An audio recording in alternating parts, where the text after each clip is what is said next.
Hey everybody, welcome to today's Take Heart. I want to talk about how to have confidence in our relationship with Jesus even when we are struggling and even when we feel like we're not doing a good job of being a Christian or we are not doing a good job of being a human being. And really the key to this is to discover again who he is. And when we really know him as he is, as he's shown to us in the Bible, as he truly is, when we see him for who he truly is, the natural overflow of that is that we're at peace around him and we're confident in his presence. Not because we're doing great, but just because we know how good he is. What lots of us tend to do is, and I'm a classic for this one, is we tend to project some of our stuff, some of our issues onto Jesus. And because we function in relationships in a particular way, we can assume that he does the same thing we do. So because many of us find it hard to forgive, we're quite reluctant to forgive, I know I am, we can think that Jesus is reluctant to forgive. Because we're willing to help people out to a point, and there's very much a limit on how much we'll help and serve and prefer people, we can think Jesus is like that. So he'll serve, but he has his limits, and oftentimes we feel like we've gone past those limits. And here's a big one, because we tend to be, as a society, attracted to people who it's like they've got their lives sorted, it seems like anyway. They're very wealthy, or they're beautiful, or they're successful, they're famous. We can tend to be drawn to people like that, people who've already got millions of followers on Instagram. And in the same way, we can be repulsed by people who have made terrible life choices and they're in a mess and it's of their own making, or certain things we just find like, disgusting. We pushed away from certain types of people because we as a society function like that. We do it as a culture and we do it as individuals. We think Jesus is like that too. That he's drawn to people who've got it all together. But if somebody's struggling, then he's not interested. He's disappointed. He despises them. And really the only antidote to projecting, I think, our mess onto him is to read what the Bible tells us about him. And when we do that, it becomes really obvious that he's not like that at all. So one of my favourite moments in Jesus' ministry is right at the start.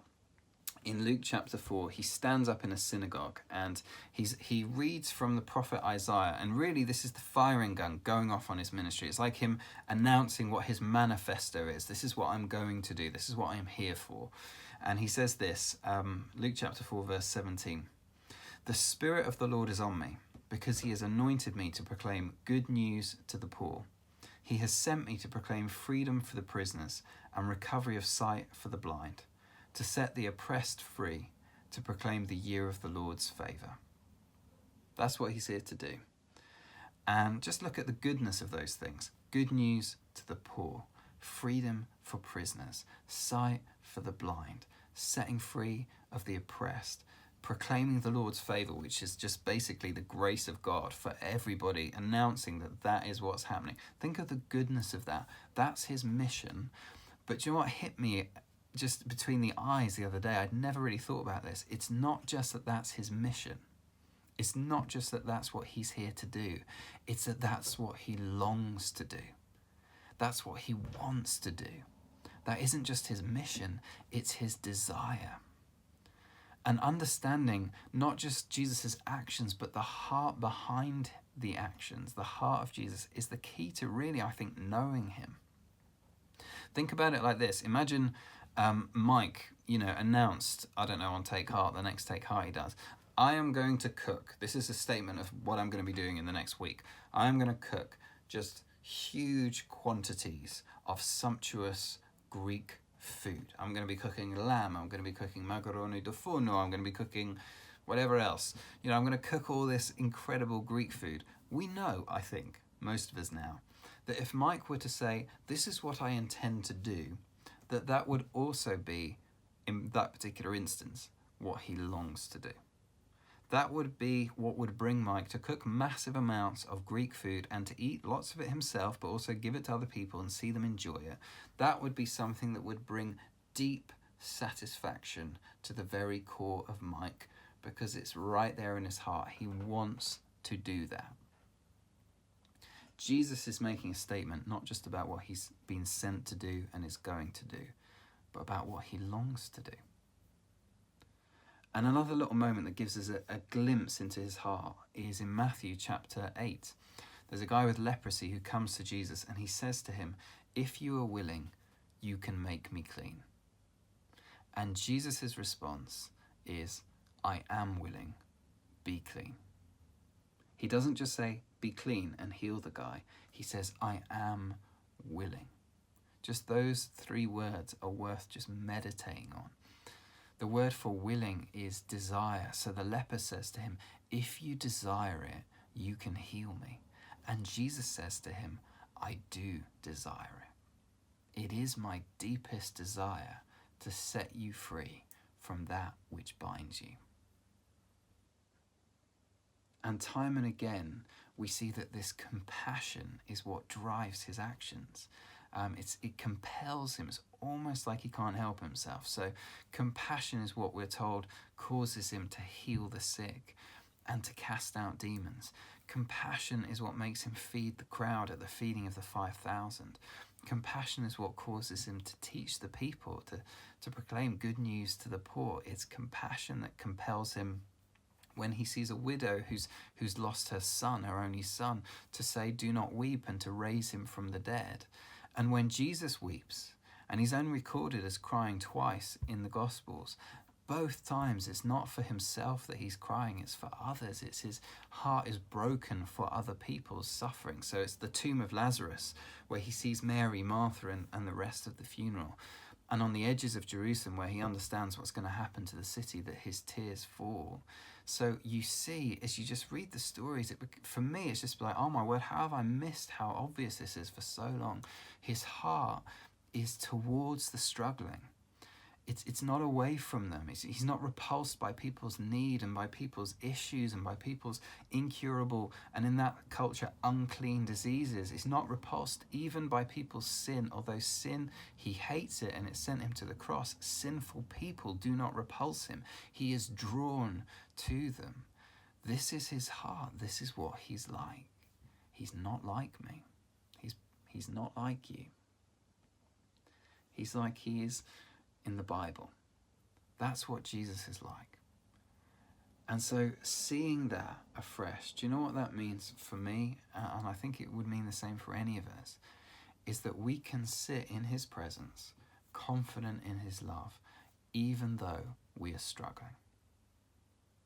You know, the more we struggle, the more confident in a bizarre way we can be that we're okay in his presence. We're told in the scripture that this is the name his enemies gave him. They called him the friend of sinners, as if that was an insult.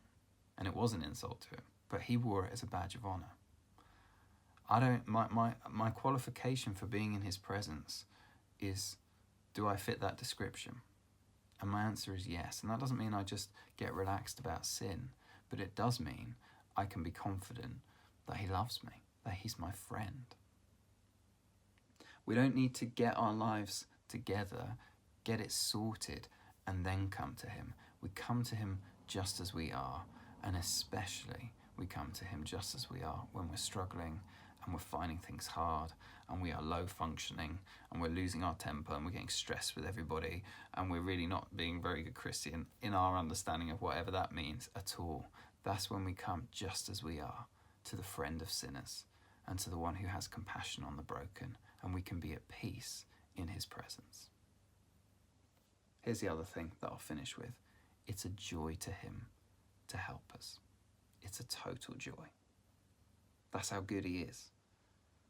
Think about it like, imagine you saw people on TV who were starving, and you were so moved by what they were going through that you sold everything you had and you got on a plane and you flew to the location and you bought aid and you had it delivered there, food aid, and then when you turned up with all the help and all the aid, they were suspicious of you and they didn't come close initially. And then imagine one of them in their desperation came and they asked you for help.